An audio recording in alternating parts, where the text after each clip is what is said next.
طيب انا بتاع تشريح كوره، لو انت من مواليد 2000 اعتقد انك ممكن تشوف وتسمع اسامي ناس ممكن اول مره تعرفها، بس اللي يعرفهم واتفرج عليهم وشافهم هما بيلعبوا هو جده، مش جده بتاع المنتخب. جده انت يا حبيبي، هات لك واحده فرابتشينو وتعالى. انا قلتها صح.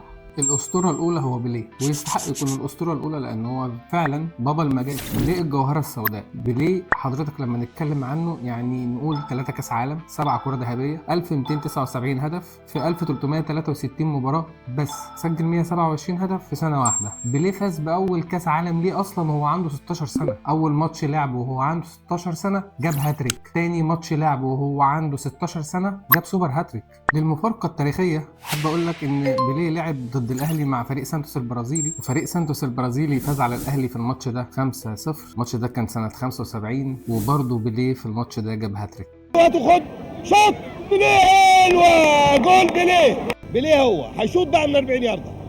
فريق سانتوس البرازيلي سنة 2023 غير شعار النادي وزودوا عليه تاج علشان يكرموا ملك اللعبة بيليه.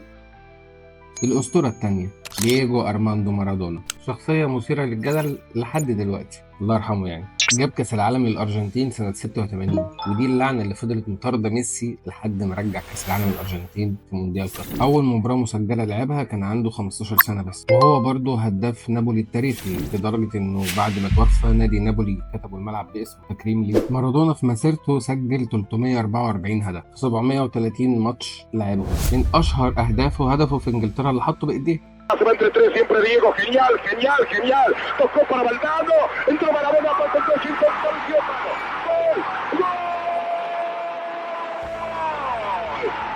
والصحافه ساعتها سمت الهدف ده يد الله، استغفر الله يعني. الحكم اللي حسب الهدف ده كان حكم عربي تونسي اسمه علي بن ناصر. مارادونا راح زاره، وطبعا الهدف اللي جر وراه 7 لحد ما راح جاب جول، وكلنا عارفين الجول من اشهر اهداف. La pelota Maradona, arranca por la derecha el genio del fútbol mundial. Y deja el centro a tocar para Borruchaga, siempre Maradona.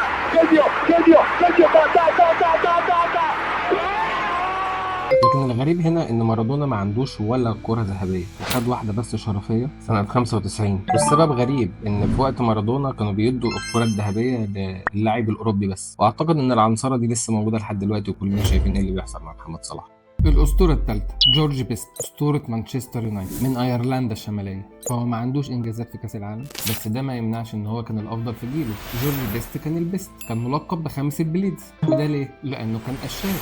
الدوري الإنجليزي مرتين، دوري أبطال أوروبا اللي كان اسمه زمان كأس الأندية البطلة، الكرة الذهبية، كأس الاتحاد الإنجليزي للشباب، درع المجتمع الإنجليزي مرتين. ليه طيب قشاش؟ علشان كل اللي أنا قلت لك عليه ده حصل في خلال 4 سنين بس، من 1964 ل 1968. ليه برضه هو البيست؟ لأنه كان في الوقت ده هو أصغر لاعب خد الكرة الذهبية، كان عمره وقتها 22 سنة بس. فمعنى ده إن في عمر 22 سنة كان هو حقق كل اللي أنا قلت لك عليه ده. من الآخر جورج بيست كان البيست، وكان هو سبب إن مانشستر يونايتد يفوز بدوري الأبطال لأول مرة في تاريخه.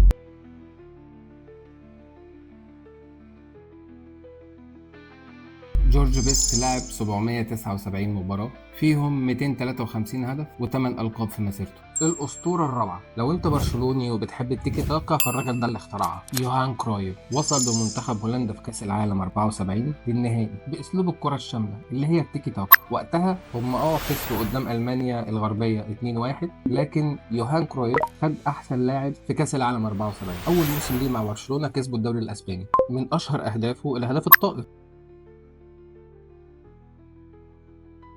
اللي سجله في اتلتيكو مدريد، وغير هويه فريق برشلونه للابد. هو ده اللي لعب في الاعدادات، صاحب التيكي تاك، واللي طورها بعد كده فيلسوف التدريب جوارديولا. كرويف وهو لاعب 9 القاب دوري هولندي، الدوري الاسباني مره واحده، 3 القاب دوري ابطال اوروبا على التوالي، كاس السوبر الاوروبي مرتين، كاس الانتر كونتيننتال مره واحده، الكره الذهبيه 3 مرات منهم 2 على التوالي، وطبعا جايزه احسن لاعب في كاس العالم 74. ده هو لاعب. حتى بعد ما اعتزل كسب برضه دوري ابطال اوروبا مع برشلونه لما اسس الدريم تيم، وحط قواعد فلسفه التيكي تاكا اللي طورها جوارديولا زي ما قلنا. كرويف لعب 716 مباراه، سجل 403 هدف. كرويف اي فرقه دخلها غير في اعداداتها ولعب فيها، خلي بالك بقى.